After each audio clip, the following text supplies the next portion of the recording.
Good evening, everyone. I'm Mayor Shave, and this is Wednesday, March 22nd, 2023 at 6:30 p.m.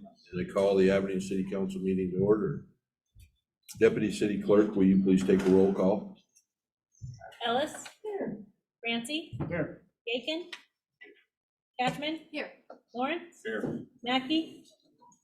Morrison? Here. Pericini? Here. Ross? Here. Shaw? Here. Sedor? Here. Taylor?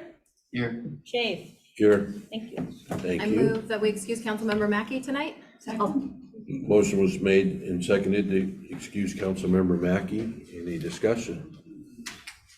Under discussion, I got a report today that he's doing very well. He hopes to be back next meeting. Good. Great. Any other discussion? Seeing none, all in favor say aye. Aye. Any opposed? Motion carries. Violet Morrison, will you lead us in the Pledge of Allegiance, please?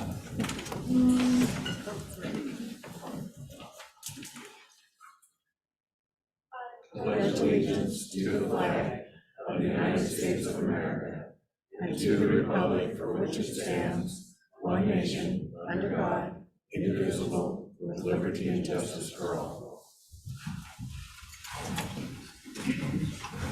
Thank you. I'd like to welcome everybody here. It's a great looking crowd tonight. Next item on the agenda is to approve the agenda. Mayor Shave, we do have one addition to the agenda tonight, and that is to add the appointment of Denver Robbins to the Grace Harbor Historic Seaport. I propose that we add that to special agenda items, and it'll be item number 6 in special agenda. And I move that we approve with that change. Second. Motion was made and seconded to add this to the special agenda items. Any discussion? Seeing none, all in favor say aye. Aye. Any opposed? Motion carries. Now we'll move on to public comments. Did we approve the agenda? We did. Yes. We just As approved what amended. she added. Yeah. Okay. Call a senior moment there. Yeah, well, I just got, when I looked at it, I I did a thought, double play on that. yeah, you did. Yeah. Okay. One and done. So we'll move on to public comments. Anyone from the public have a comment they want to make? You have 3 minutes. And I want you to come up to the podium to identify yourself and where you live, what ward you live in. Hi, I don't really need this, very loud without it. Hi, my name's Jessie Hancock. I am representing Paws of Grace Harbor this evening. And if you don't mind, I am filling in for our executive director, who was unable to make it today, and she sort of a little something for me to read for you. Paws of Grace Harbor operates as the only non-governmental animal shelter within the city limits of Aberdeen. We average 500 animals that are cared for and find homes for our shelter each year. These numbers continue to grow each year, and the demand to bring in animals to our shelter far exceeds our capacity, resulting in lengthy release wait lists. In addition to serving individuals, we partner with Aberdeen Animal Control to rehome pets not reclaimed by owners whenever possible. Working together is mutually beneficial to both the animals and the community. Did I mention that our animal intake numbers are growing each year? We have outgrown our existing shelter location at 800 West First Street. While we have utilized our space to its utmost capacity, the animals in our care need more than what we can provide here. The Paws of Grace Harbor Board of Directors and staff have identified the need for a larger shelter. An ideal new shelter would not be close to residential homes, be located on a bus route, be easily accessible to the public, provide enough room for large dog exercise yards, parking, and kennel space. It would be off the main highway to avoid noise and disruption to our pets, and large enough to build a community animal shelter up to 10,000 square feet. We found such a property within the city limits of Aberdeen that check all the boxes. but the property is not currently zoned to allow an animal shelter with kennels. We cannot purchase the property and begin our design process until the city updates their zoning code to allow for animal shelter kennels in areas zoned MI or major institutional as a conditional use. Please update the Aberdeen Municipal Code section 17.24, major institutional to allow kennels as conditional use. So we're hoping when the amendment is brought before the council, all of you will support such a change so Positive Grace Harbor can continue to support the community. Thank you. If you have any questions, you can reach out to Anna Bausch, who's our executive director, at director@pausegh.org. Thank you. Thank you.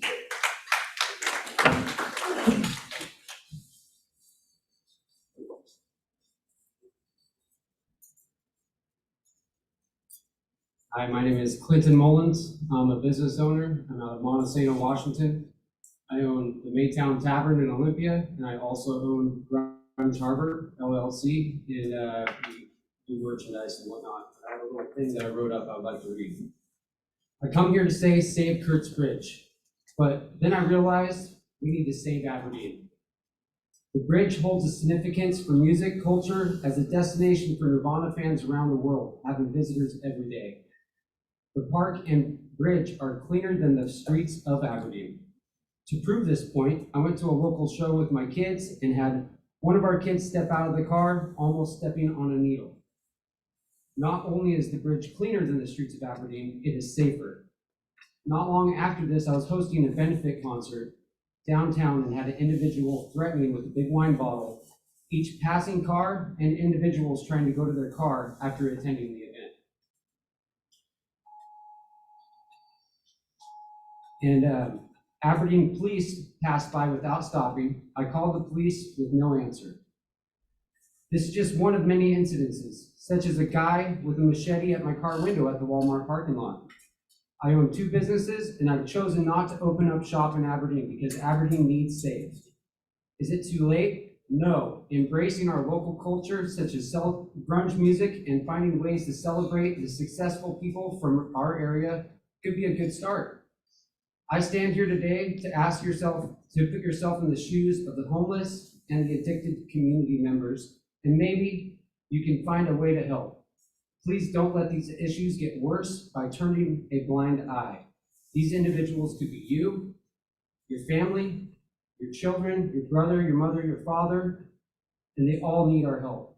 My own brother is in the hospital right now from last summer when he overdosed on fentanyl.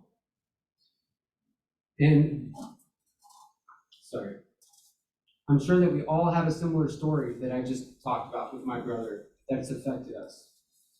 What are we going to do to help our community, save Aberdeen, and the culture that we have? That's all.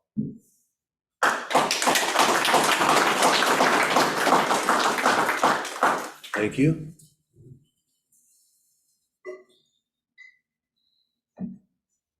Hi, this is Ron. I'm Ron Mullins. I'm kind of like a blast from the past. I've been a city councilman for Elma, a tribal councilman for the Chinook tribe, and I was a hospital commissioner. And I also negotiated the labor contracts for 4 years for the state of Washington. And I retired from Adult Protective Services in Aberdeen. And when we pledged allegiance to the flag, it said liberty and justice for all. That's all. That's not people that might have the same opinions and the same things that every one of us that is different than us, and if we're to grow. When I'm out in the communities, whether it's in Washington, out of state, or even, out of the country, a lot of people know about Aberdeen because of Kurt Cobain, but also they don't know about the things that we have here. And what we have is one of the greatest resources that we've turned our back on. And those resources are the people that live here. And even though we see people out there that are in what I call them the walking dead, we have a fentanyl crisis.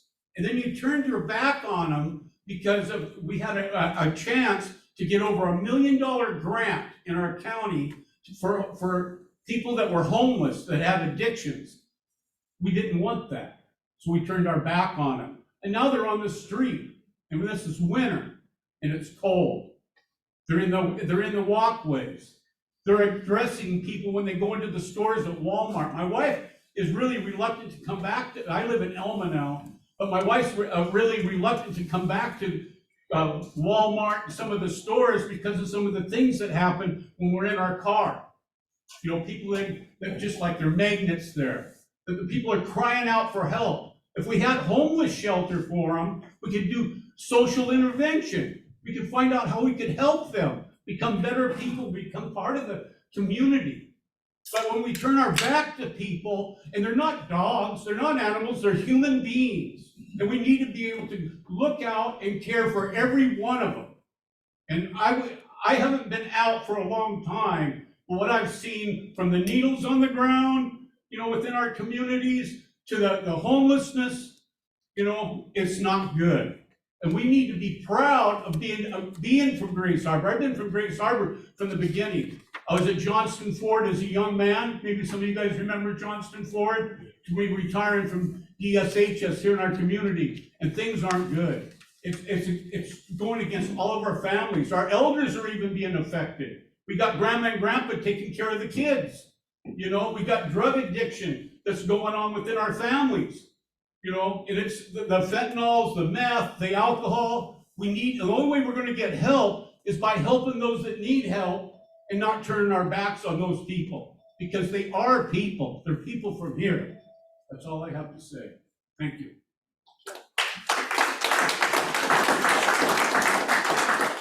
Thank you. Anyone else? Come on up to the podium. Identify yourself and where you live. I'm Joe Todd. I live in Olympia, Washington, born and raised in Aberdeen. I came here to help save the Cobain Bridge. There's got to be something you guys could do to save the bridge. Maybe build something over it. I don't know, but I've been all over the world. Musicians from all over, people from all over, they all know about that bridge. And they all talk about coming here someday and seeing that bridge, which brings money to the community. So if there's anything the city could do to save that, that's a huge thing for the city to have. And like, we put a man on the moon, I'm pretty sure you guys could build something over it if you guys need a bigger bridge and preserve the other bridge. So that's all I have to say, is save that bridge. Thank you. Thank you.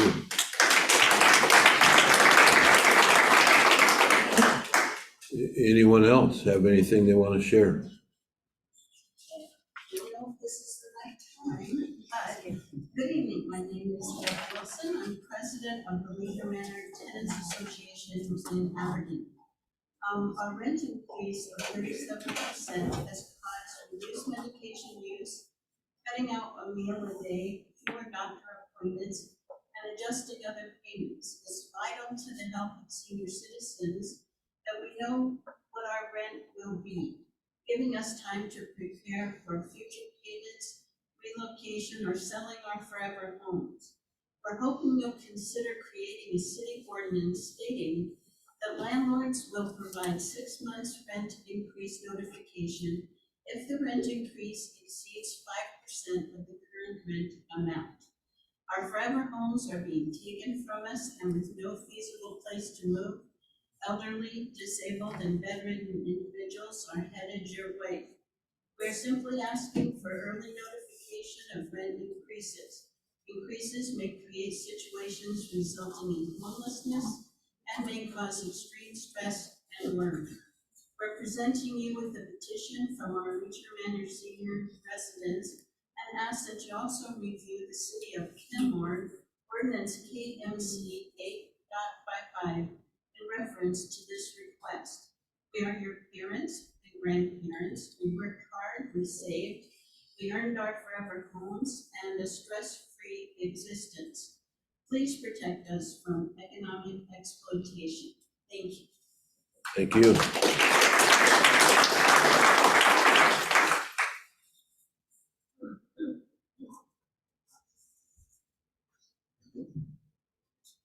Mr. Mayor, council members, and general public. I'm Carolyn Hardy, the Secretary of the Leisure Manor Tenants Association, for the mobile home park that my husband and I have lived in for 15 years. We retired in 2016 and felt we were safe and settled in our forever home. In 2021, bad news hit the park, and the park had been sold to Hearst and Son LLC, a major mobile home park organization. Shortly after the sale, we came home to a note on our door that the rent would increase $150, and the garbage service, which had been covered in our rent before, would be dropped, and we'd be responsible for another $28 a month for garbage pickup, $183 a month increase, which is about 37% a month. We are seniors on fixed incomes. This is a major hit to our cost of living expenses. Many residents have sold their homes, moved in with their children, or to low-income housing, which has long waiting lists.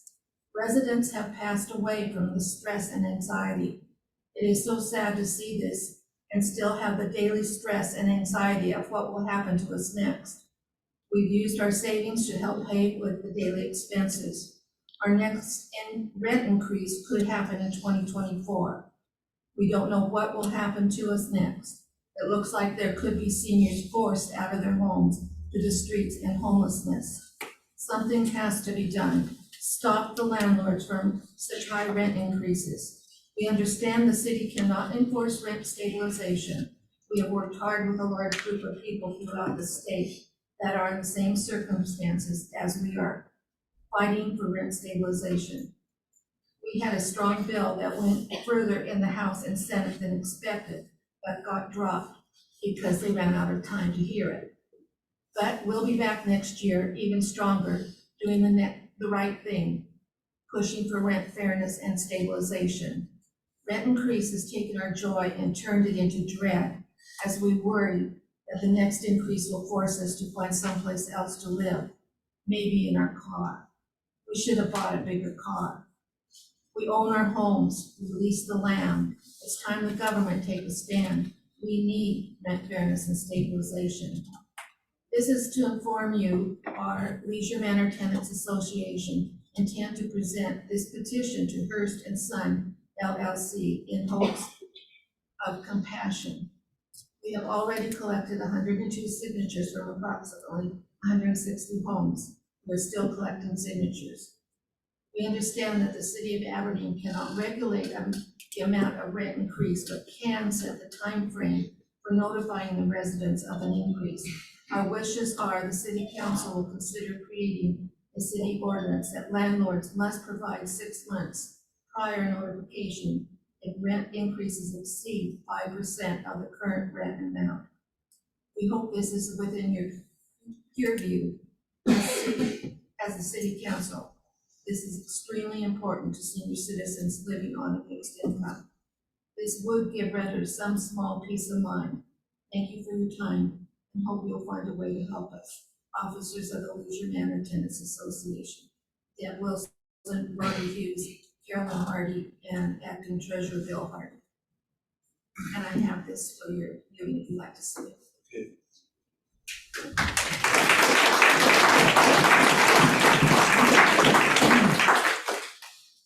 Thank you. Okay, and I am Bill Hardy. I am Carolyn's husband, and I'm acting as treasurer of the association. Once we heard the city of Kenmore had some rules that did not usurp the state's regulations on landlord-tenant responsibilities, I reached out to the city of Kenmore, and I got an email back today with a copy of the City of Kenmore Ordinance, Chapter 8.55, which is called Tenant Protections. Now, these are protections that not only apply to mobile home parks, but also to all renters, those who rent in apartments and those who are renting homes as well. And among the stipulations that they've got there in the city of Renton, the city of Kenmore, any renting agreement shall include a provision requiring no less than 120 days written notice for rent increases greater than 3%, or 180 days written notice for increases greater than 10%. So this is certainly something that is within the possibility for a city ordinance and still be in compliance with the state law. There's also other things in here that I found quite fascinating.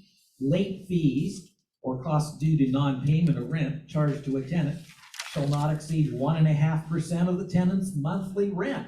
So some of these late fees that are out there that are $25 and $50, those would not be permitted under an ordinance such as this.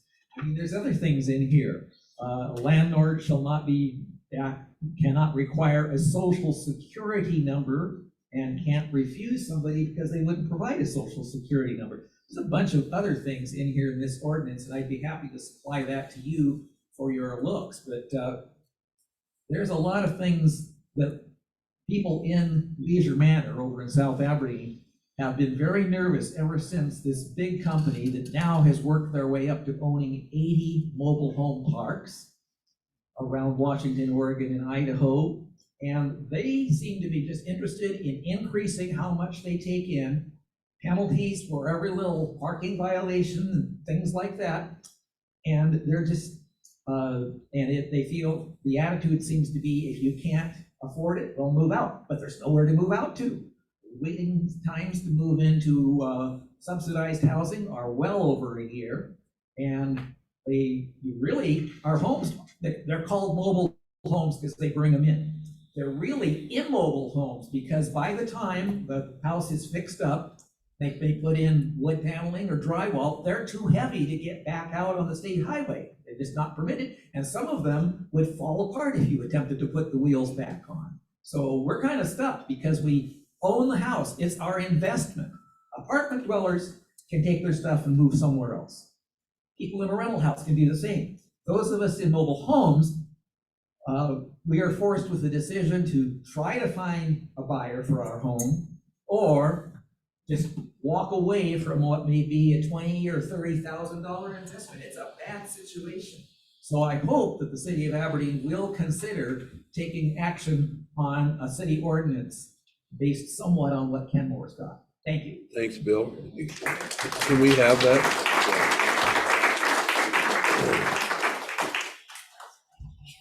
Anyone else?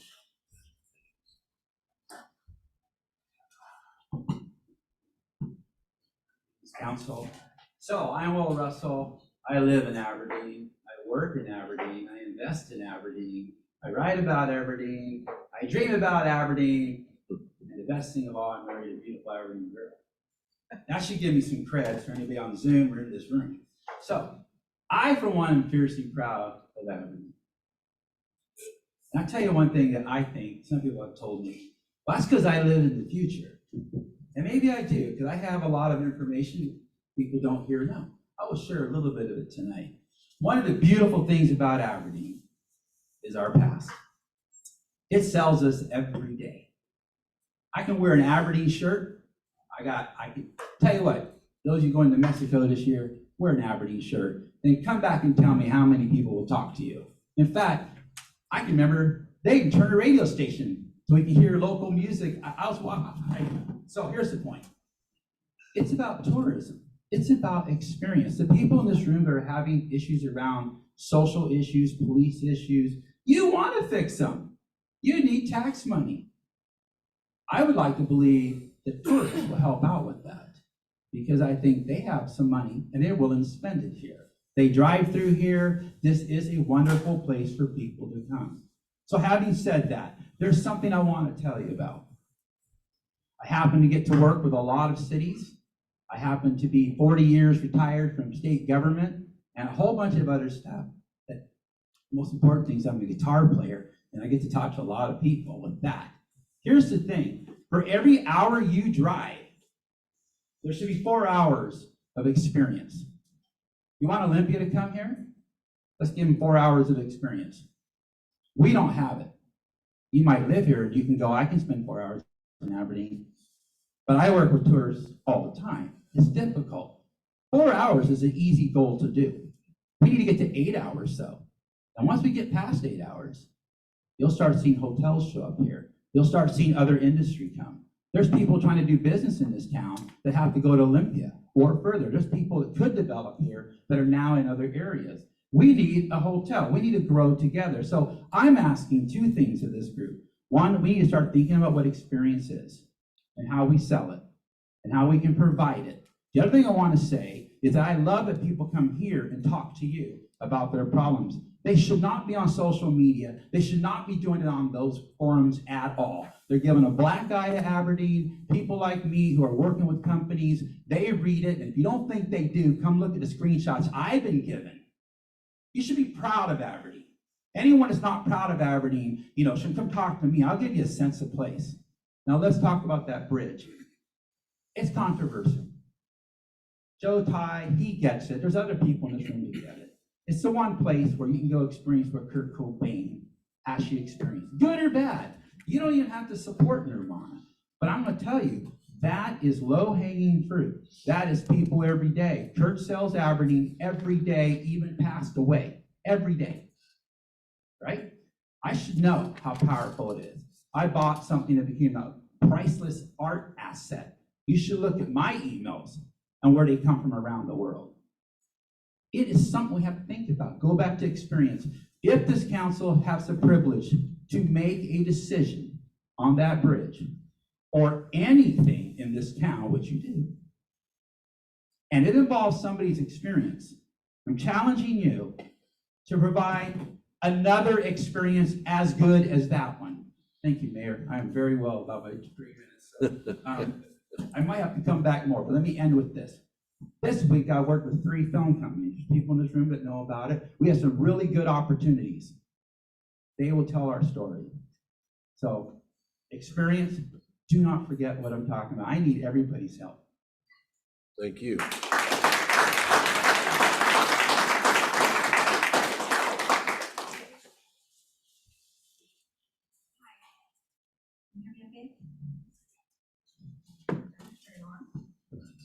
It's on, just speak right into the mic. Donna Albert from Montesano. My husband Ken and I come to Aberdeen for art and music. I see Douglas Orr here from Art Center and Alderbrook Gallery. And I see Clinton here, and I don't know who else is here from the loading dock, but we've been seeing local grunge bands and local musicians at the loading dock and having a great time. And I identify with what Joe said about the experience of actually going under the bridge and feeling like I'm where Kurt was, and I'm imagining how he was feeling and who he is. If you are unable to save the bridge itself and you build a new bridge, there should still be a way for the architect team to create something that gives a person that experience that Joe is talking about. I mean, you have some of the materials there, whatever.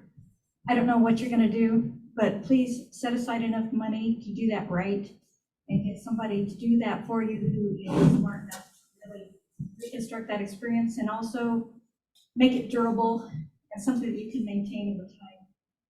And yeah, we love Aberdeen and we love the music scene here and the art scene here. So you really have something, and I hope you'll appreciate what you have and find a way to save the bridge, at least in a way that we can all still enjoy it. Thank you.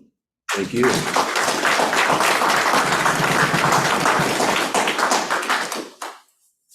Mr. Bacon. I love Aberdeen too.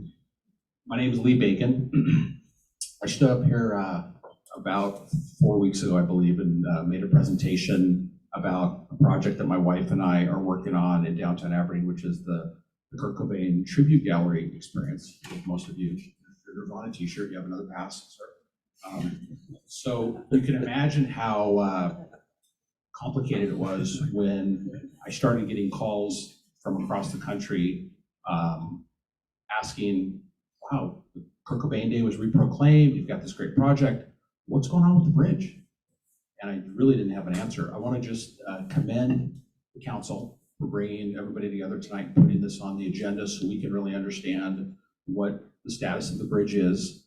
I think that's absolutely respectable. I'm glad that we're going to be here and be able to listen. Probably all of us will be able to live with a much better understanding of what the status is structurally and financially and economically what it would take to hopefully preserve that.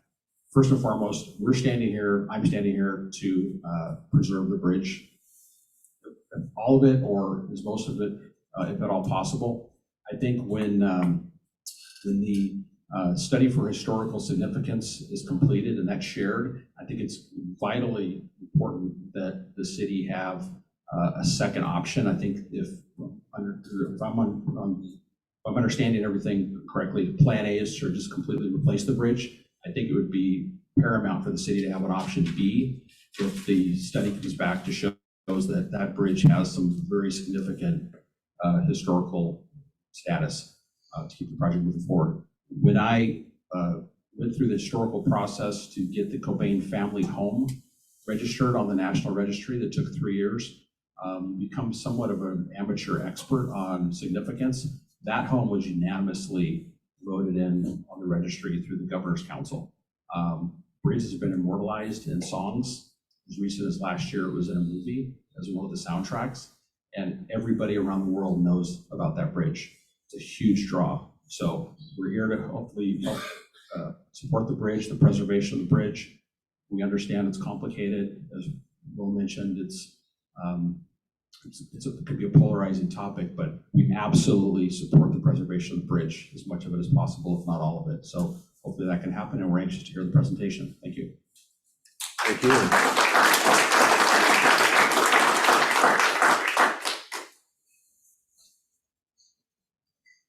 Hello, my name is William Boyd, Billy, Aberdeen resident, and I live on East First Street, on the 1300 block of East First Street, right next to the Cobain Bridge. It is literally in my backyard. Okay. Gentleman who spoke earlier and said that the park was cleaner than downtown Aberdeen, I'm very sorry to inform you this. There is truth to that because of people like Joshua Clancy and his organization who come around and clean up the parks and clean up our city and take care of our town. With great honor, by the way, thank you very much.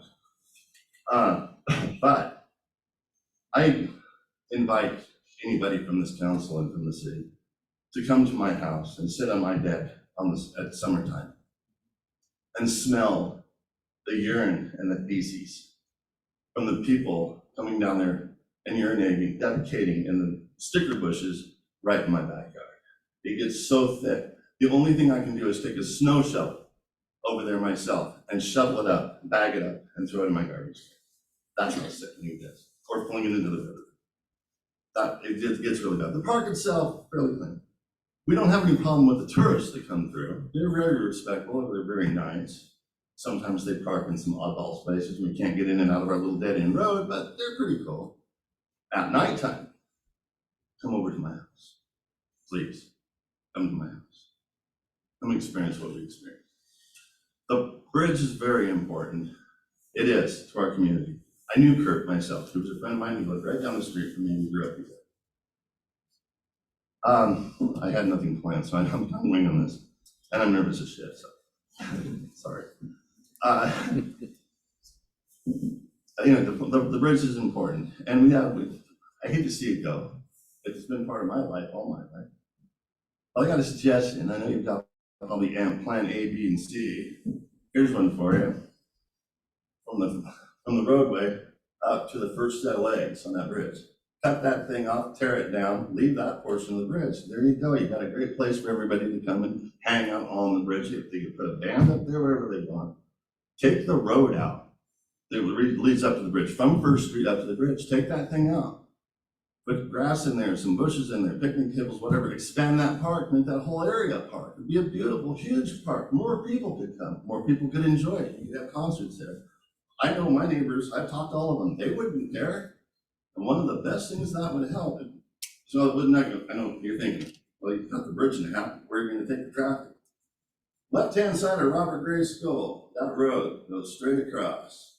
Pop the new bridge in over there. Now I know, officer, you probably understand this, you probably heard this many times. The traffic that comes across that bridge, sometimes they race across that thing at 45, 50 miles an hour. It's just it's a highway.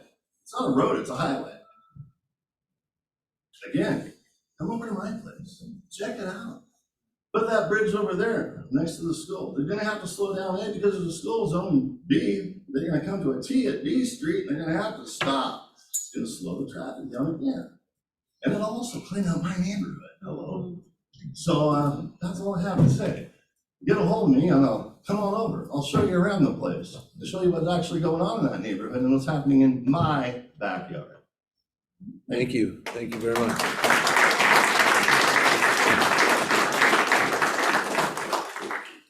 Anyone else? Come on up.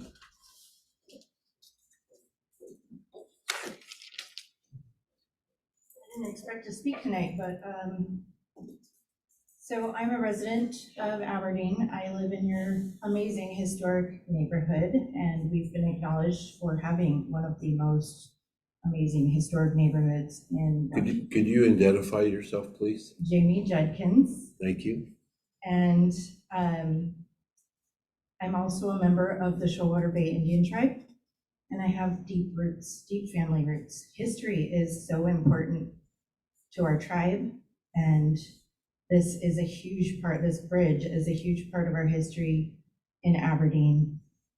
I'm also your past chair of the Aberdeen Planning Commission, and I'm the founder of your Aberdeen Founders Day Parade. And I'm the planner for my tribe. I know that there are ways to preserve that bridge, and I loved his suggestion of preserving just a portion of it at least, where people can sit and acknowledge he used to sit right here and enjoy the fact that they're sitting where he was. He has made a legend here for us, and we do need to capitalize on that. And I appreciate Joshua and his efforts to clean up our city. I've participated in some of his cleanups, and just, we have amazing bridges, we have amazing history here, and I would love to see us maybe put some kind of committee together. There is so much infrastructure funding right now. We can add some historic preservation funding to that. There's also, other grants that you can add to it to help preserve that area and maybe make it safer for the neighbors. I did post about this on my Facebook, and people did complain about the fact that it attracts drugs and paraphernalia is left there, and yes, that does happen. And they said, we don't want that kind of visitor here. And I said, I would be one of those visitors if I didn't live here. I would want to go see that. You don't want me here? So I want to keep that in mind as you move forward, thinking about Kurt Cobain left a legacy here that we don't want to capitalize on. Well, some might not want to, but a lot of us really enjoy his music. We grew up with it, and he's done some really good things. And nobody gets where they are without making mistakes and having flaws, especially amazing musicians. So thank you. Thank you.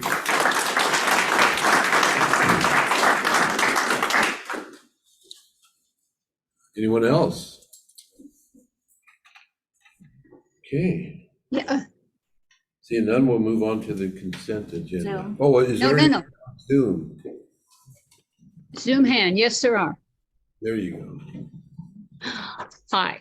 My name is Nancy Kyle, and I currently live at Summit Lake, but I'm a member of the board of the Friends of the Aberdeen Museum, and I volunteer once a week at your city recovery warehouse. Several members of the Friends listened to the February 15th workshop that you had with the city board.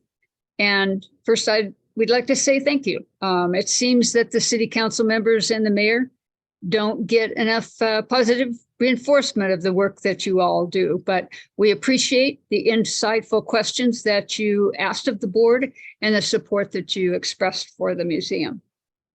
It is our understanding that Stacy Barnum has provided each of you with estimates of the cost to do the work at the West Wishcob building that you purchased for a new museum. We urge you to move forward with that work, and we believe that a new museum will be a positive addition to the city and a foundation for the regrowth of the downtown. We pledge to continue to work with the collection and whatever additional volunteer help that you need to move forward with the museum, and we hope you'll do that. Thank you for listening.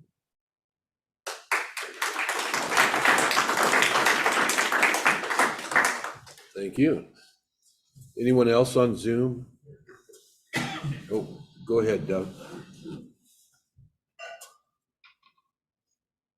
Hello, my name is Douglas Orr, from Aberdeen, downtown Aberdeen, 200 West Market. I just wanted to say real quickly, everybody talking out here, everybody has these wonderful ideas. I think that most people in the world are given many opportunities throughout their life to succeed. And I think Aberdeen is also in that same situation over and over again. It's offered opportunities to make itself better. And many times, like most people in the world, fear, uncertainty, there's all kinds of different things that get in the way of people taking this step forward to improve themselves. Saving the Kurt Cobain Bridge is one of those opportunities that don't be afraid of what we could have, because I mean, everybody doesn't like Kurt Cobain particularly. I mean, I don't care for his music, but his legacy, I mean, he's a world-renowned figure. Okay, so anyway, so I'd like you to find a way to save the bridge, and I know that we could. All you have to have is desire, and then the uniform desire, it can happen. And then also with the museum, same thing.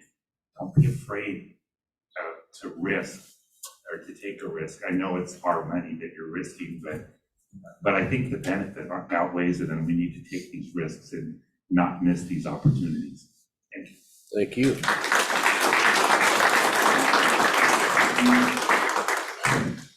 Anyone else? Anyone on Zoom? Hello, my name's Roxanne Lowe. Hello. Hi. Mayor Shave and members of the council, my name's Roxanne Lowe.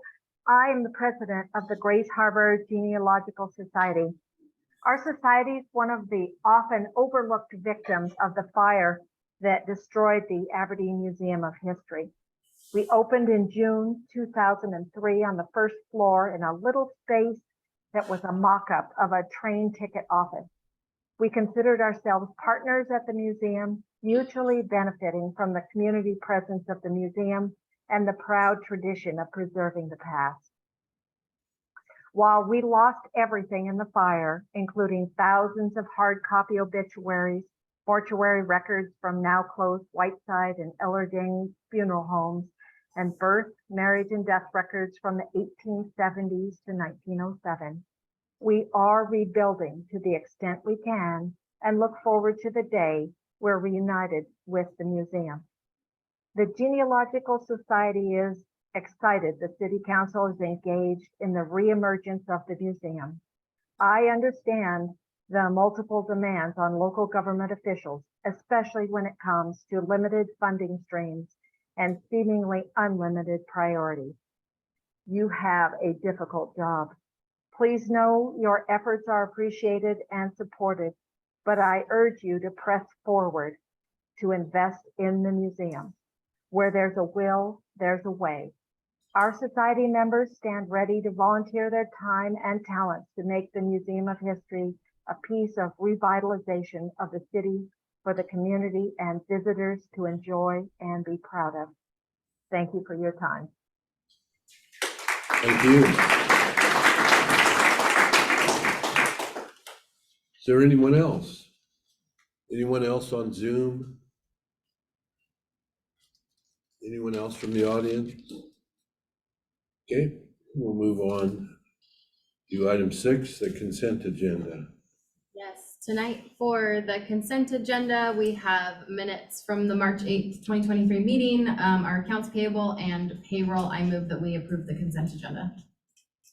Second. Motion was made, seconded to approve the consent agenda. Any discussion? Seeing none, all in favor say aye. Aye. Any opposed? Motion carries. Next item is the presentation by City Public Works Director Rick Sanger. Good evening. Am I on? There I am. Good evening. Like you said, my name is Rick Sanger. I'm the Public Works Director for the City of Aberdeen. We put together a very short presentation on the North Aberdeen Bridge. There was a lot of interest. Here's there is a lot of interest. We're going to give you a engineering approach that we would issue for the bridge, and we'll go over basically a little bit of the history, the grant process and award, and then at the end, we'll ask some questions that need to be asked. Ruth, do you want to have questions at the end? We can. This was a discussion item for the council. There are some questions that we're posing. Feel free to answer them, but we just wanted you to engage in the discussion. I'm going to have a hard time reading that. So I can wing it.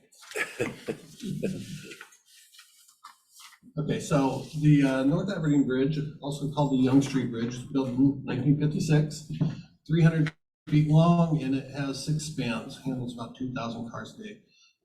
Very important for that area.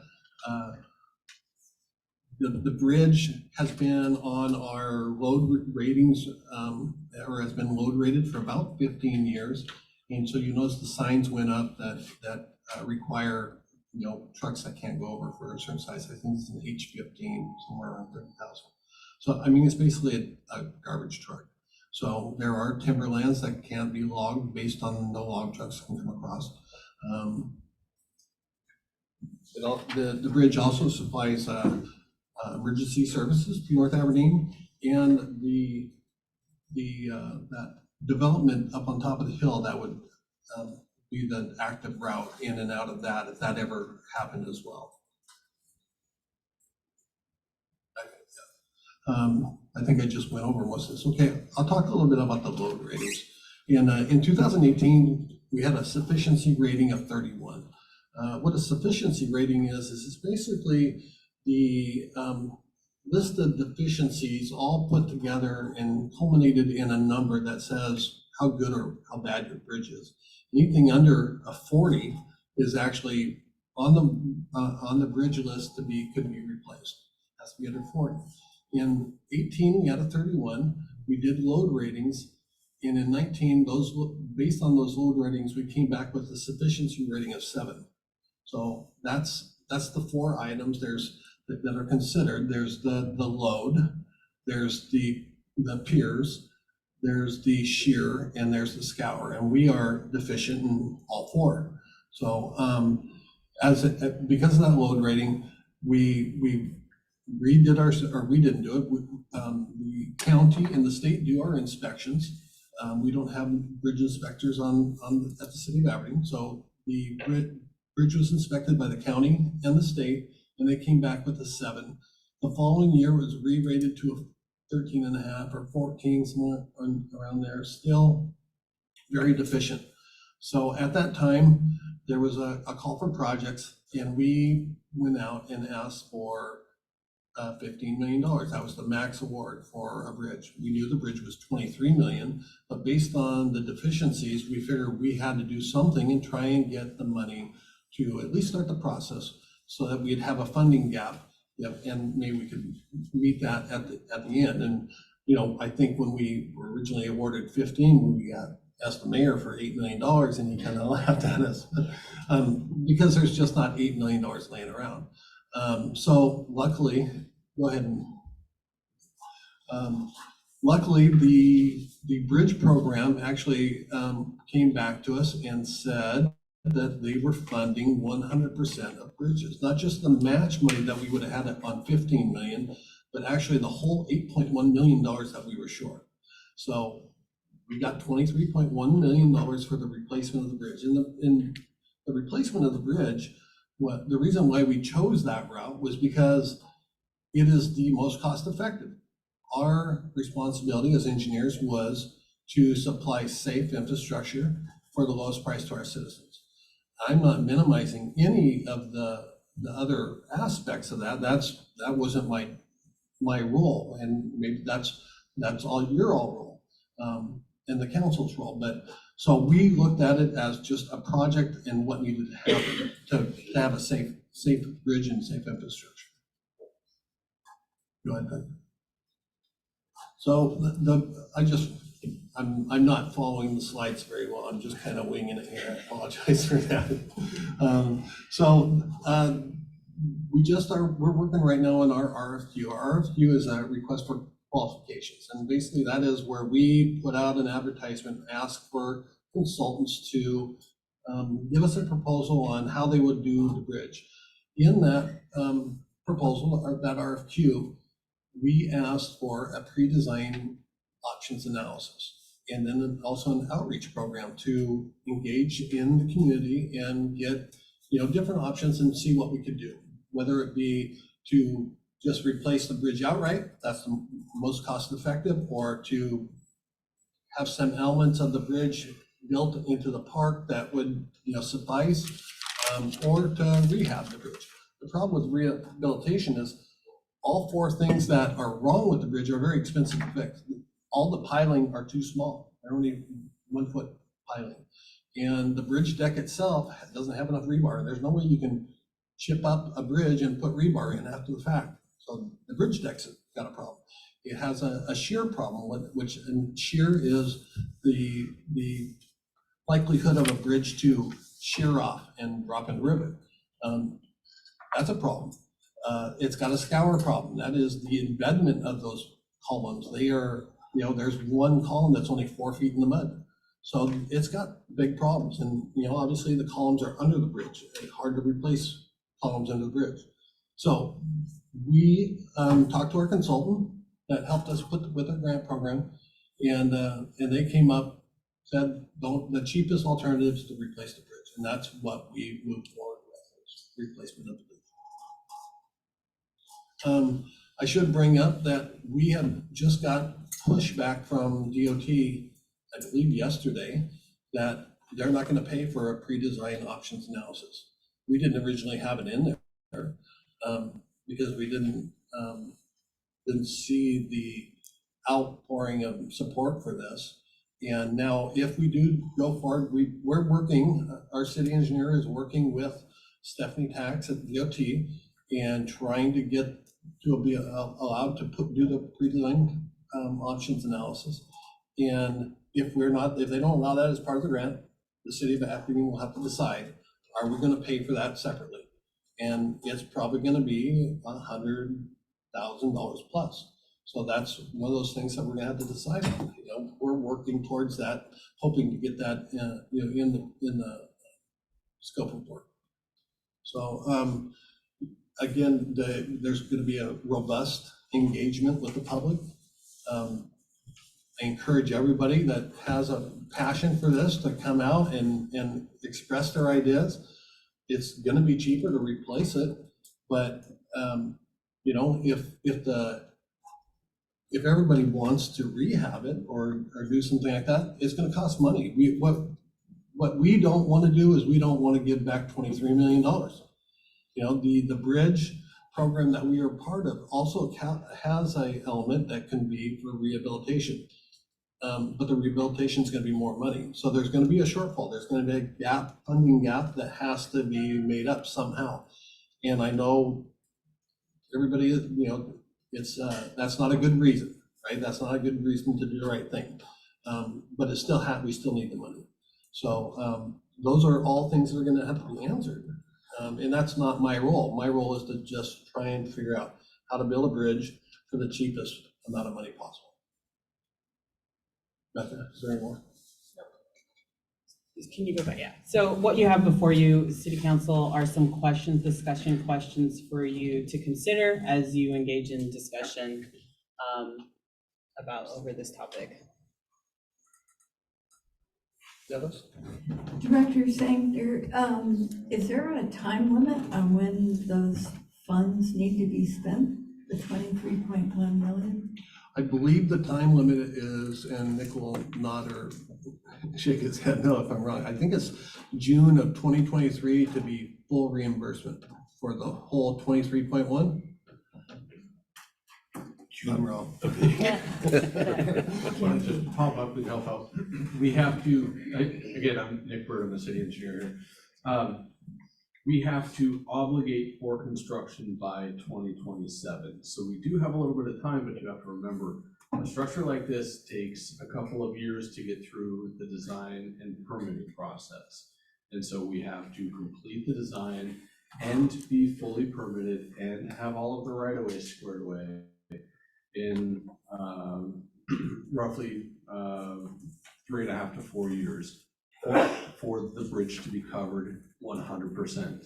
If we do not hit that timeline, then we are required, we'll only be 86.5% of the total expenses will be covered. So there's a little bit of a risk right off the top there. Hopefully that helps.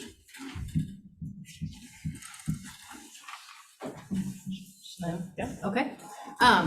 First of all, I want to thank Rick and Nick and your team for all of your hard work to put this together tonight and all the hard work that you've done to secure this funding. I spoke to somebody prior to this meeting and they rely on the bridge for their business, for their house. And so the actions that you've taken to secure that money is vital to many people in our community. And it's a humongous piece of infrastructure. And I think it's really important that we collaborate on this as electeds, people within the city and our community. And I think that we all have some tough decisions to make. And I appreciate everyone's voice at the table when it comes to this issue. I certainly agree that there is historical significance about this. If there's a report that's coming out on it, Lee, I'd love to see a copy of that. I don't know if that's something that the city was doing or somebody else, but I think that it is there, and I'd love to see if somebody's documented and done research on it. I won't add, because I think the community today has shared a lot about historical significance when it comes to should we replace the bridge or rehab the current bridge. I think it depends on what that looks like.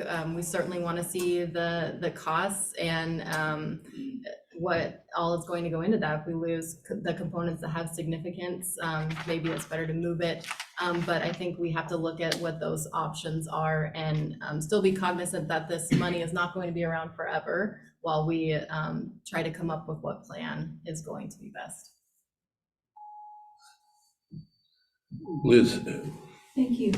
Mr. Boyd had a suggestion to relocate the bridge. That's an interesting idea to consider. Would there be time to at least investigate, to do a relatively easy feasibility study for something like that? A feasibility study would happen from our consultant, and our consultant would be brought on board to design a bridge in that location. Our grant application was to replace the bridge at that location. So there's not the right-of-way funds available or the right-of-way work. I'm not saying that we can't reach out to the grant administrator and say, what's the process? Is this something we can look at? And we'll do that. And you know, that's how we found out they were going to pay for our pre-designed options analysis. So, but yeah, we can kick that can. I would be supportive of our engineering folks in-house to at least take a first look at it. And if there aren't any major deal breakers, then maybe have it on the table to look at. And as a follow-up to that question, I just wonder if there were an alternative bridge for vehicles, could the existing bridge remain in place as a pedestrian bridge only? Or is it so unsafe or the risk so high that it might just collapse into the river that that's not something we should consider? As a pedestrian bridge only, the risks are low that it would collapse. The risks are low that it would collapse right now. I mean, very low. There are load ratings on the bridge so that it doesn't collapse. The problem is that we're not always out there watching. Anybody that lives in that neighborhood knows that they take big trucks across there that shouldn't go across there, and we're not out there to see that. And one of the things that came up at our meeting yesterday was, should we put up a camera and see if we can catch those people? Because it happens, and that's what's going to make that bridge fail, is an oversized load going over that and we're not aware of and not following the rules. So yes, it could be a pedestrian bridge. It'd be a huge pedestrian bridge, and we're not a lot of pedestrians, but there's still a responsibility to scour is something totally separate. The scour is the columns embedment in the river bottom. And the risk there is a log floats down and smacks one, and it can move because it's not embedded very far. So you'd still have to do scour work on that bridge, even as a pedestrian bridge. So I think the price would be double, but I don't know. Yeah, Bruce brought up also that the bridge in 1956, when it was designed and built, was not built to the current seismic requirements. And we've actually had in our STIP, which is our State Transportation Improvement Plan, for quite a while to do seismic improvements on that bridge. But it's small potatoes right now compared to all the other deficiencies that are wrong with it. Thank you. Stan. Rick, thank you very much for your presentation and the information. I think it's very helpful. There's been a lot of community outreach and input on this issue. I've noticed in particular over just the last week or so. And I was very happy to see in the overall presentation reference to considering alternatives, or not just to replace, but also to maybe possibly retain in some capacity some of the artwork and such. And obviously, I think there's a lot of support for that. I think there is a lot of historical significance that pertains to this. Obviously, my key objectives for the city are public safety and good infrastructure, but also fiscal responsibility. And I also recognize, we're on a pretty tight budget as it is, but if there is any way to either secure additional funds, find the funds, Ruth, or apply for additional grants or something. Maybe there's a historical grant out there that would be available we probably, it sounds like we can't save this bridge to keep it as a bridge. We'd have to replace the bridge, but if we can retain some portion or portions of the bridge that have artwork on them and such, especially anything that relates to Kurt Cobain and Nirvana, I think that's important to seriously consider and look at. Yeah, one of the considerations that staff has bounced around was that since it has to be demoed anyway, that maybe we could remove the abutment and the 20 feet of the first span and use that to make basically a mirrored recreation of the structure in the park, something along that line. It has to be removed anyway, so you're getting some economy of scale. But again, it's not our role as engineers to determine that. We're just, I want to, there is no preconceived ideas at this point that about rehabilitation, or I believe it's going to be much more expensive. I saw something on Facebook that said that we have decided what we're going to do and we're not listening to anybody. That is so far from the truth. That is just not the truth. So we are going to listen. If it comes back and the bridge is substantially more, it's substantially more. If we can find the money, then let's do it. I mean, we don't have a problem with that. I mean, but in my role as the city's public works director, it's always been about fiscal responsibility. We don't have a lot of money. We got close to $100 million in grants last year. We're doing our job to get grants and bring that money in. But we still need to be responsible. I had a question I wanted to ask you about. You mentioned the permitting and such for the bridge. So permitting lies outside the city's jurisdiction on that? Is that a state issue when you're talking about bridges? No, this is federal money. Okay. So there is it U.S. Department of Transportation? So, it's run through it'll be run through our local agency, which is our WashDOT, but there's federal funds. So we'll go into the NEPA process, which is the national, environmental process. And I was at a training today and they say it's a 5-year process now. I mean, so that kills our timeline, but they're working on some waivers and ways around that, so. Great, thank you. Rick, I have a quick question. You said that pre-design options analysis, they're no longer funding, right? Well, that's what Or that's what they have said They've said that that's yesterday. not included in the grant. Okay. And Nick is having that argument with the head of DOT, the local programs right now, trying to find a way forward because, and bringing up what's going on and what reasons. And Nick, you can chime in if you want, so.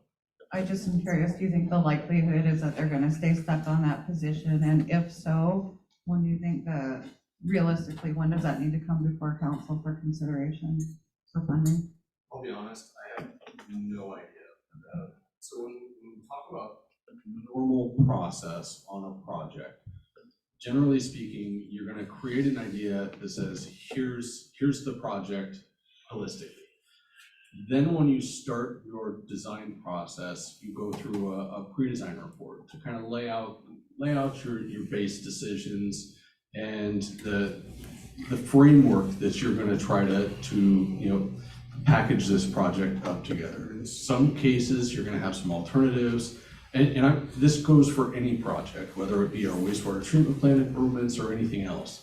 We're actually doing this on the levee right now. We're looking at various different alternatives. So this is a super common thing for us to do as part of a project.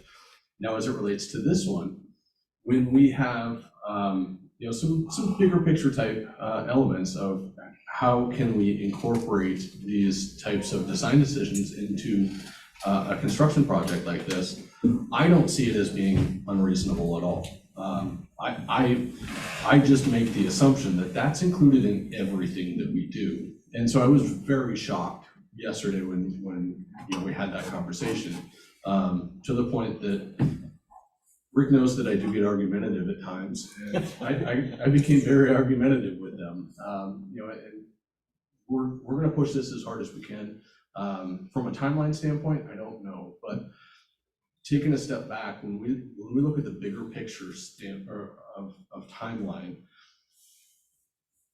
one thing to remember, right now the project is in its infancy. And so there's a perception that we're gonna go out tomorrow and start work. And I don't think that's a fair statement. What we're gonna be doing is advertising for a design consultant. And we originally had planned on doing that next week. We're still waiting on a few things, so we've pushed that back. And now we've got this one, so I don't know, whether or not I'm gonna be advertising the first week of April or not. Once I get that ironed out, then we're gonna go ahead and take the advertisement out. From that advertisement standpoint, then we're gonna get consultants that are gonna come back. They're gonna say, we're interested on the project. We're gonna score all of those different proposals, and then we're gonna start negotiating with the preferred design team. At that point in time, we're not even at a contract. We're just negotiating for the design contract. And then from there, we'll come back to council. We'll ask for authorization on the design contract. And that's when we get to tell the consultant, all right, let's go ahead and start work. This is when we actually get to start that generalized action plan of, how are we going to facilitate outreach? What alternatives are we going to be able to look at? And that will start then. My expectation is that that's going to be, summertime, plus or minus, by the time we get to that point. The design process, and as Rick just identified, the environmental process is lengthy, unfortunately, on something like this. I dealt with a bridge a couple of years ago. It took us about 2.5 to 3 years to get through the design and environmental process. And that was before the changes associated with 6 PPD or the new tire dust framework that is being pushed by the National Marine Fisheries Association. So there are some big changes that we're going to have to try to push through. And so big picture wise, that I just wanted to kind of help provide a little bit of shading or context for you as well when we start talking about the scope and the level of effort. We're talking about $3 to $4 million worth of design activities, and that translates to a lot of effort. So I wish I had a really good answer that said tomorrow. I hope to hear back tomorrow, but it may be a couple That was weeks. very helpful. Thank you very much. Deanne, do you have a question? No, I didn't have a question. I just wanted to support the Public Works Department and thank everyone for coming tonight, but share also that Rick is correct when he says they approached it from an engineer's point of view and wanted to, I serve on the Public Works Committee, as do the two gentlemen wearing Nirvana shirts tonight. So I just wanted to share with the council and those who came tonight that ever since this project came up in committee, we have talked about the significance of it and kind of, reined the engineers in and said, well, this is bigger than, just replacing a bridge that is not scoring very well. And so social media is a blessing and a curse. I'm hoping that we can make it a blessing and understand that all of the energy that is being put into wanting to do something special there be devoted to supporting the city of Aberdeen's efforts to work outside the box. Because we went and got $23 million and we had to play within the rules that are made. But we totally agree that this is, Kurt was a person of worldwide significance. He came from Aberdeen. And so now we need support in convincing the people who regulate these funds on letting us color outside the lines a little bit and do something really significant. So everybody who had an idea tonight, I hope you come to the meetings we hope to hold in the future to explore what could happen there. And we want to get everybody's ideas and open it up maybe, and just let's go forward in a positive way and see what we can do. $23 million is a lot of money, but we are gonna need everyone's help to do something beyond that. Thank you. Liz. As a representative of Ward 3, I've been following the design and layout for how the levee affects that part of the community.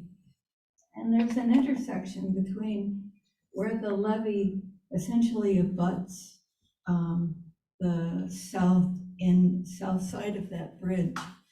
So I'm wondering,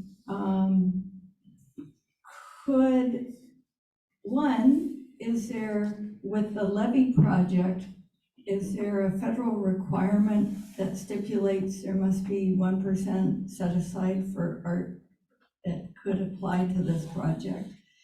And two, given the time frame for both the bridge and the levee, is there a way to get the levee contractor to absorb part of this? And would that help save us money and design integration that needs to happen anyway? Outside the box. Well, that's a lot. So we're not gonna be able to combine projects. So we're not, now when we build the levee, if we had something tied into the levee that was a Kurt Cobain, yes, we could probably do something along those lines. They're not gonna touch the bridge. Those are two different projects, two different pots of money. No way to deal with that. What was the first part of that was? Is there federal requirements for art? That's a state requirement. So state projects have the 1/10 of 1% or whatever it is. That's when we got the oars, when they built the prison. So there's been a number of state projects. So we don't have that responsibility, thankfully. I mean, just because that's an added expense to our citizens, but it would help address this problem. Okay, thank you. Okay. Go ahead. Well, I've lived here for, 3 decades now, and I grew up listening to Nirvana, and I went to the bridge, I pilgrimaged there about a week or so ago. There was tourists there while I was there. They were speaking some Norwegian language, so they're definitely out of the country. I was looking for objects of historical heritage that could be saved. And while there are a lot of touching personal graffiti, the only thing that stands out as of historical significance was the pillar. The pillar's the wrong word, but there's 2 pillars that have a connecting beam. beam, that's the word. Okay. There's a plaque on that beam that says, "In memorandum of the Muddy Banks of the Wishkah." My idea is that we take that section and put it on top of a wall, just a freestanding wall, that people can come and visit and leave their messages. I think that's a great idea, Joshua. I think that is something that should be brought up when we do our outreach and should be considered. Seeing the passionate folks out here, I'm not sure that'll be met with and that's enough. But you know, absolutely, I think anything is on board. Right? We do not have any preconceived ideas, so. I like that idea. That's kind of what I was thinking, because the bridge is gonna have to be dismantled if it's gonna be replaced. And as they dismantle it, the extra care could be taken so that that's removed in one preserved effort. And then we can work together to find, like your idea, or put a piece of it in the park, or even have it sliced so it makes some nice panels of that has the writing on it, and place that in the park. Or, I mean, there's a number of things we could do as long as we go into this with the attitude that we want to preserve that. And when it's dismantled, it appears to me that it could be dismantled without too much trouble or damage. And I'm sure we can find something for it. Is there anybody else? We could rename Young Street Kurt Cobain Boulevard and dedicate the bridge as the Kurt Cobain Memorial Bridge. They were one time in council. I tried to rename the bridge in 2011. It's a good idea. But it's a new bridge, so we could rename it. Different council. Okay, is there anyone else? Can I just ask really quick, Yeah. as takeaways, is there anything that you need from the city council for next steps? Anything we can do? No, our next steps are lined out for us. We're gonna go back to the funding agency and we're gonna ask questions about everything that's been brought up here. We'll know if we're gonna be able to do a pre-design report or if we're gonna have to fund it on our own. We'll know about the changing it from a new bridge to a rehabilitation, and we could probably reach out to the engineer that we've been dealing with also and get an idea of what the costs are for a rehab versus replacement. We think we know. We've talked to other engineers. I know Nick has reached out to whoever helped us with the grant. And they basically said, this is a rebuild, you can't save this, so. But we'll ask those questions and make sure that we get, straightforward answers that we can bring back. Okay. I don't like that. We can't save it comment. I think there's a way, no matter how this comes out, I think when it's dismantled, there's a way, if that's the direction it goes, there's a way we can preserve that piece. We can save that bridge, right? But we have $23 million. No, but what I'm saying is if it has to be dismantled, we can save the significant portion and reuse it in some manner. Go ahead. I'm curious I know Stacy has mentioned before that she had some idea of maybe getting like a QR code for taking donations at the park. It was just kind of infantile, kind of like a very, very infantile process in the process of it. Has that had any changes with it, or now might be a good time to start taking donations for artwork projects, because the sooner we start taking money, the sooner the more we'll have. So we get a lot of visitors there. You know what this means, that you brought this up? Yeah. I get 1%. No. You get to do the project. What, does anybody know what it means? He gets to do the He's in charge.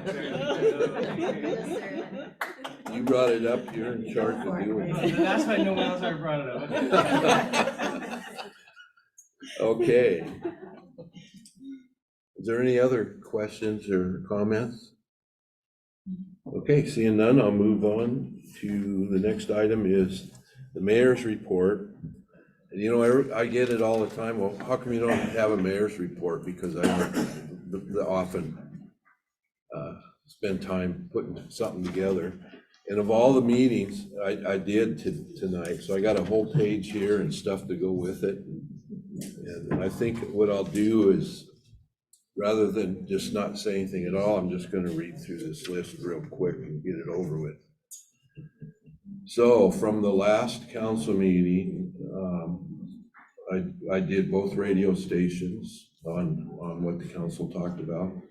I met with the county commissioner, Kevin Pine, to see where we're at in the process of looking at a piece of property for the place to go for the Boise, to satisfy the Boise law for homeless.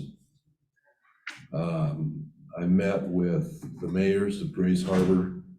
I put together a meeting and we all got together and talked about that and what it means to all the cities. Because if we can find a place to go and we pull together and as a group instead of just Aberdeen, they can reap the benefits of having something like this as well. Let's see. Weekly meetings with the city administrator. I had a pension board meeting, the police union mediation update meeting, transit board meeting, third floor closure meeting. There's a new one. I don't think anybody's heard of this. No.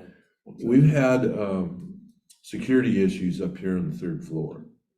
And steps that we've taken in the past for security in this building is we removed the glass windows from the finance department in the front, the entryway, walled that off and made just a regular pay window because it was wide open.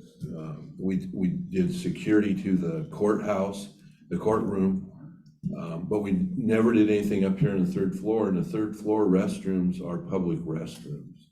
So what happens is there's there's hardly anybody up here. There's just a few offices. And a lot of times there's just maybe one person in their office. And so rather than have something happen, we're going to build a wall across in the foyer out there with entryway doors that are going to remain locked. And the offices on the third floor will be appointment, which they normally are anyway, but they'll be strictly for appointment. And like if you have an appointment with, staff has an appointment with HR, HR can let them in, or in most cases, the staff will have the door code to be able to come in, but individuals from the public won't be able to come into this area without an appointment. Mayor Shea? Yes. Are the council members going to be able to have access, have code access? Absolutely. Council members at this time are privileged to have a key for this building. I've tried to come up even today around the noon hour and use the elevator, and it wouldn't come up to the third floor. Yeah, but I can assume my Yeah. key on the stairwell. Your door key will fit that. In the elevator? Yeah, Oh. I'll show you. Thank you. So I don't know if every council member has a key. I know some of you didn't at one time. I have a door key. But you're privileged to have one. And the door key works in the stairwell and in the elevator. Okay. Personnel board meeting and that's on the agenda. Meeting with the city admin again, mission board meeting, 911 board meeting, which is bi-monthly, so. A CAP board meeting, and I have all the things here with me that I was gonna go through, but I'm gonna speed this up unless there's questions. And I sat in for Councilmember Ross at the Grays Harbor Council of Governments board meeting. And then I have usually daily 50 to 75 emails and maybe 4 or 5 phone messages that I go through every day. So that's just the quick list. And So you really don't do very much. there's a lot of stuff, but it's maybe not as bad as that sounds. But so if there's no questions, I'll just move on. Thank you. Okay, and we'll move on to council reports. Anyone on the council? A council member Ellis. Yes, with the advent of spring and sunny weather, even before sunny weather, Sam Bend Park has just been full of lots of people enjoying the park and the new playground equipment that the Parks Department installed. And that's just been really wonderful to see. There's a nice newspaper article on that. Good. And coming up this Saturday, there will be a tour of the Seaport site put on by the River Keepers and the Seaport. And it's happening both with a Spanish translation as well as English. And there's more information about that online. And then March 26th at the Seaport, they're hosting family fun events. So go to the Seaport sites for more information on all of those things. Thank you. Thank you. Anyone else? Okay, seeing none, I'll move on to staff reports. Good evening, Mayor and City Council. On Monday, Brian Shea, Lynette Buffington, and I testified before the Senate Ways and Means Committee, and they have recommended that the City of Aberdeen and Hope William receive $18.5 million of our $35.5 million request for the levee project. They have also promised to the next biennium that both cities will receive $17 million for the rest of the funding for those projects. So that's a big win for both of our cities and a big step in the right direction for the levee projects. I would like to remind you that there is a scheduled community discussion tomorrow, March 23rd at the Rotary Log Pavilion at 6 o'clock. This particular discussion will be held with the business community here in Aberdeen. We have 4 other scheduled discussions with the community. Wards 5 and 6 will have their discussion on April 18th. The unhoused community will have theirs on the 27th of April. Wards 1 and 2 will be on May 2nd, and wards 3 and 4 will be on May 23rd.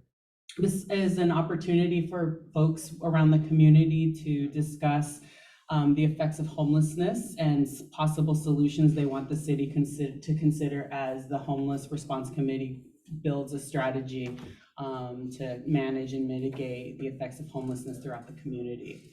So I submitted my report to you today. I'd like to report that we had a successful partnership with CAP.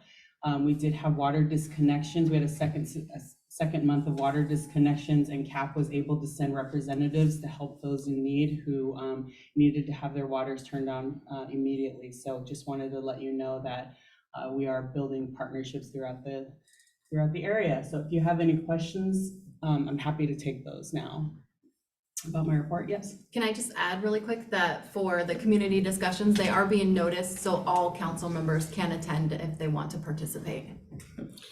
But how are notices getting out to ward residents on their particular date?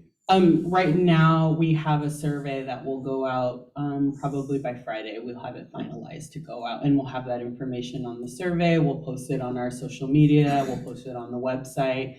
And so if any of you have addresses or, constituents that you would like to send the survey to, and as well as the meeting information, we're happy to share that info with you as well. Okay, Thank you. any other directors? One of the things that I forgot to mention was, I got my little voucher in the mail for spring cleanup. So I'm ready. Got my little trailer about 3/4 full already. Okay, moving on to requests for council action. Finance Chair report by Councilmember Perrotini. Okay, we have a request from Finance and the Parks Director recommending the City Council accept the bid from Advanced Heating and Air for installation of a ductless heat pump at the Pioneer Park Caretaker's House. I move that we adopt this report. Second. Motion was made and seconded to adopt this report. Is there any discussion? Seeing none, all in favor say aye. Aye. Any opposed? Motion carries. Okay, we have a request from Finance and the City Administrator recommending that the City Council authorize the mayor to sign the joint application with Grays Harbor County Public Health for a Department of Commerce shelter program funding grant for hotel and motel vouchers. I move that we adopt this report. Second. Motion was made and seconded to adopt this report. Is there any discussion? Seeing none, all in favor say aye. Aye. Any opposed? Motion carries. We have a request from the Finance and the City Administrator recommending the City Council adopt the written policy establishing procedures for the use of city-issued credit cards. I move that we adopt this report. Second. Motion was made and seconded to adopt this report. Is there any discussion? Under discussion, Councilmember Shaw. So first, I did not have a chance to ask this question of our city administrator before the meeting, so I apologize. But in reading through the proposed new policy, since it's only going to be on the agenda once, I want to bring it up. Under item F, there's a laundry list of reasons why an employee's card might be canceled. I just want to give the city administrator the authority to cancel cards. I don't think we need to, just as having a purchase card for procurement reasons is a privilege, and we don't need to, because one of the things that can happen is if we go, we might decide that we need to just suspend card activity for a while, so I think we should just give this, I'd like to amend section F of the policy to give the city administrator the authority to suspend any employee's procurement card privileges. Second. Was there a second? Second. Motion was made and seconded to amend item F on this report. Is there any discussion? Seeing none, all in favor of the amendment? Aye. Any opposed? The motion carries.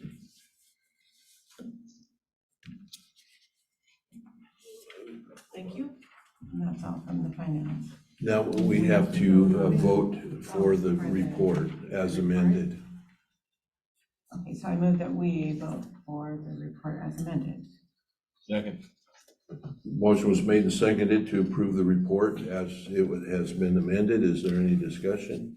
Just a point of clarification on that. So all of section 1 is scratched and then it's at the discretion of the city administrator? Is that how that's going to read? Under F. F, section F. F1, card cancellation? So it would be F1F.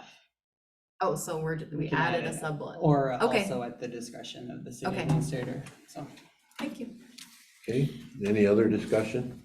I have a point of clarification or a question.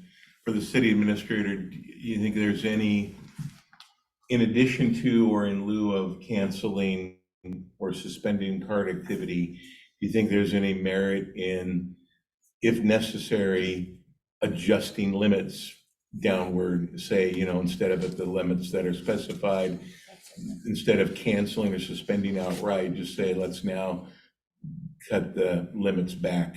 Correct, yes, and that is also in Is that there also part as of it? well. That's Yes, elsewhere. in E.6. All right, I appreciate it, thank you. I couldn't remember all the details. You didn't memorize it? I didn't memorize the whole thing. So just for discussion, this issue is not being brought up because we've never had a problem. It's being brought up because we have to comply with state auditing regulations, and we needed this policy.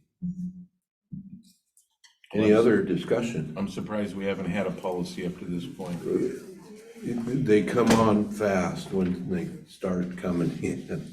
Policies you've never even thought about, all of a sudden you have to have. Any other discussion? See none, all in favor, say aye. Aye. Any opposed? The motion carries. Moving on to public safety, chair report from Councilmember Ross. Thank you. Our public safety committee met this evening at 5:45. I have just a couple of things from each chief. The activity report for the police department to date is 6,769 calls and 52 overdoses, compared to 22 at this point in 2022. And there's 4 police officer candidates and 1 PSO candidate have started their background investigations as they're looking to hire 5 additional officers.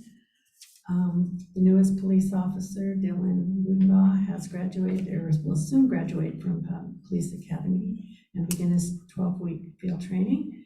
And congratulations to Officer Dylan Mitchell, who's completed the Drug Recognition Expert School and will be working in the area with that. Also, today we've had 87 concealed weapons permits issued. And from Since when was that? this year. Wow. And from the fire department, they have department members who have recently attended a youth fire setter training program that will help them addressing youth who have set fires in the past. And they're also had firefighters recently attending some public fire education training to help improve their education to public members. And the staffing hiring update, they are losing a firefighter paramedic, and that will bring the department to 5 vacancies. So they're working to fill those vacancies as soon as possible. And the RFA town hall meetings have been going well. We had one in Hopeland, one in Aberdeen, and there's one next week in Causey. And that's it from public safety this evening. Thank you. Public Works, chair report by Councilmember Shaw. Thank you, Mayor. It's kind of interesting how quickly we get acclimated. Here we are at 8 o'clock thinking it's time to go. Okay, here we go. Item number 1, we have a request from Public Works and the Public Works Director recommending that the City Council adopt the 2023 Stormwater Management Action Plan. I move we adopt the plan. Second. Motion was made and seconded to adopt the request. Is there any discussion? Seeing none, all in favor say aye. Aye. Any opposed? Motion carries. Number 2 from Public Works is a request from Public Works and the Public Works Director recommending that the City Council adopt the 2023 Stormwater Management Program Plan. I move we adopt the plan. Second. Motion was made and seconded to adopt this request. Any discussion? Seeing none, all in favor say aye. Aye. Any opposed? Motion carries. That's all from Public Works. Thank you. Special items. We have 6 special agenda items tonight, so I'll start with item D1, which is a request from the Parks Director recommending that the City Council approve the request to add numerous items into the museum collection. I move that we accept this request. Second. Motion was made and seconded to accept this request. Any discussion? Seeing none, all in favor say aye. Aye. Any opposed? Motion carries. Item number 2 is a request from Personnel and the Human Resources Director recommending that the City Council approve the request for the adoption of the revised job description and pay range for Parks Maintenance Worker 2. I move that we accept this request. Second. Motion was made and seconded to accept this request. Any discussion? Seeing none, all in favor say aye. Aye. Any opposed? Motion carries. And a few more items from the Personnel Committee. The next one is a request from Personnel and the Human Resources Director recommending that the City Council approve the request to reallocate the Park Maintenance 1 position to a Park Maintenance 2 position. I move that we accept this request. A second. Motion was made and seconded to accept this request. Any discussion? Seeing none, all in favor say aye. Aye. Any opposed? Motion carries. And item number 4, I believe is an item that was brought back to council again for a second time. So this is a request from the Human Resources Director recommending that the City Council approve the request to change the reporting structure of the Community Development Director, Finance Director, Fire Chief, Human Resources Director, Parks Director, Public Works Director, and Police Chief. I move that we accept this request. Second. Motion was made and seconded to accept this request. Any discussion?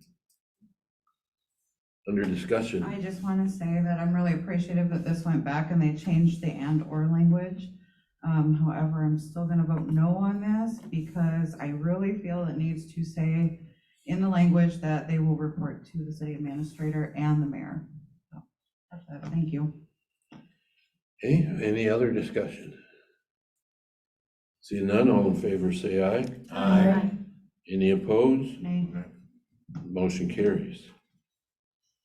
And item number 5 is a request from Personnel and the Human Resources Director recommending that the City Council approve the request to adopt the rehire eligibility and service credit policy. I move that we accept this request. A seconded. Motion was made and seconded to accept this request. Any discussion? Under discussion. Yeah, under discussion, we've had to bring forward several items in the past related to rehire eligibility and making sure that people receive prior credit for their years of service. So there were a few people on Personnel Committee over the last few years that thought that it'd be a good idea that we amend the policy to have considerations for this. So this is what this is saying. Any other discussion? Seeing none, all in favor say aye. Aye. Any opposed? Motion carries. And item number 6 is an appointment for the Grace Harbor Historic Seaport for Denver Robbins. Did you want to say anything about that? Denver Robbins is somebody that's been involved in documentary filming and marketing. And he was acquainted with the Lady Washington when the Lady Washington was involved in the Pirates movie. And he volunteered for cruises or sailings and so forth to work on the boat, and has a wonderful interest in the seaport and the Lady Washington, and now he has the opportunity to be here and spend more time committing himself to that, and so he wanted to be on the board, and they have an opening, so we're more than glad to have him come. So with that, I move that we accept your appointment. okay, A seconded. motion was made and seconded to accept the appointment of Denver Robbins to the Seaport Board. Any discussion? Under discussion. Yeah, the Seaport Board has a really strong group of folks, and having Denver on board as a fellow board member will really help the Seaport communicate what all they're doing and messaging around education. And so we're really looking forward to having him join the board. Thank you. Okay, thank you. Anyone else? Seeing none, all in favor say aye. Aye. Any opposed? Motion carries. I will hand it over to Councilmember Shaw. Under ordinances and resolutions, Yeah, let me get back up there. Sorry. Thank you, Mr. Lawrence. So we have the first reading of Bill 2304, an ordinance to vacate a portion of Tecumseh Street within Block 12 of the plat of North Aberdeen consistent with Resolution 2023-01. I move we approve the first reading. Sorry. motion was made and seconded to approve the first reading of this ordinance change. Is there any discussion? Under discussion. I have a point of clarification or information. So I thought this was brought up at our last council meeting. Was that the resolution and now it's become a bill for an ordinance? Councilmember Shaw? We had a discussion in Public Works Committee meeting this week that we've kind of elongated the process, and we're gonna finish this one.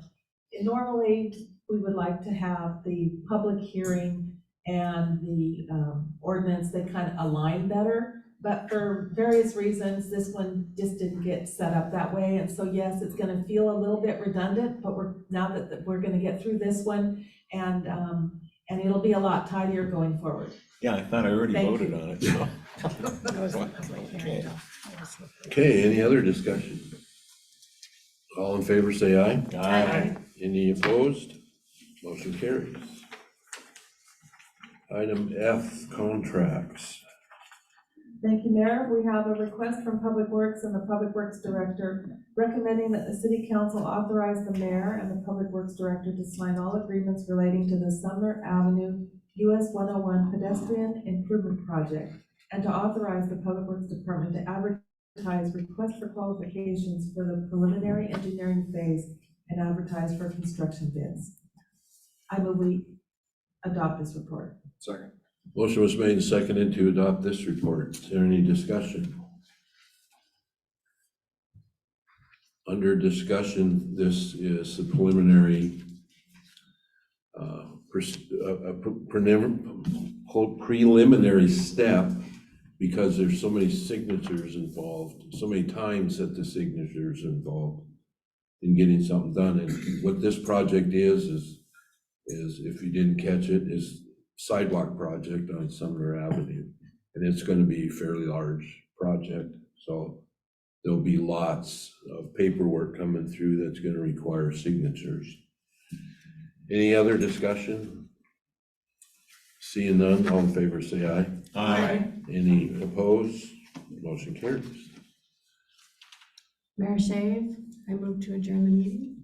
Second. Motion was made and seconded to adjourn the meeting, and if there's no opposition, I will adjourn this meeting. We are adjourned.